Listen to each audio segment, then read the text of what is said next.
听台湾看世界，台湾心世界前来看香港的消息。香港反送中示威抗议活动已经超过100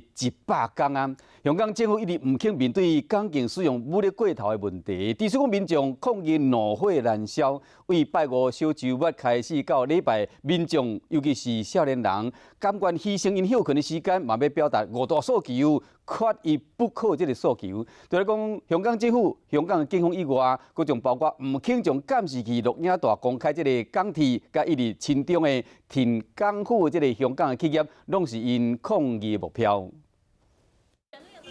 香港若到休困的时，就示威，而且参加年会是愈来愈少年化。顶礼拜五早起上课前，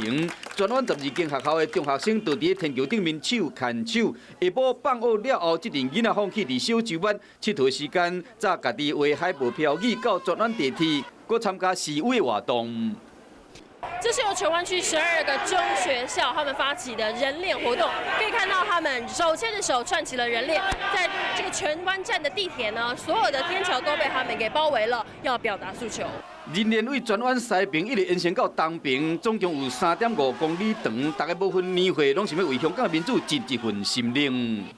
墙上的海报以及相关的便条，通通已经被撕下来了。 游行示威伫联络壁顶面打纸写字抗议，这是人基本的政治权利。港警虽然讲唔敢反对，也毋过一再限制空间。拜六下晡的屯门集会游行时间一直到，港警拢无留情，随拍催泪弹赶人，民众是等汽油弹反抗，又搁爆发警民的冲突。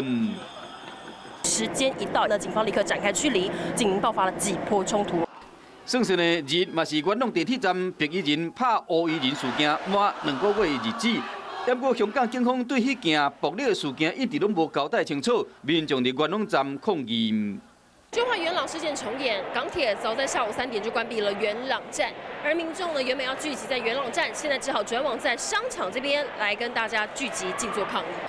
几千人坐伫遐画口号，嘛为元朗站这个事件默哀。太子站外口嘛有群众为831太子站的冲突，远警乌白用暴力的哀悼。除了港铁一再拒绝公开元朗站太子站冲突过程中地铁站内面监视器的画面，和民众抗议以外，一寡伫反送中的过程中，甲香港地区政府、甲港警、港国的生理人、甲企业，嘛是民众抗议的对象。 民众除了呼口号、发起罢买，甚至还到美心集团旗下的餐厅索取预约单。不过他们并不赴约，就把这些预约单拿出来，全贴在墙上。反送中的运动遍地开花，和香港若到假日的时，拢无平静。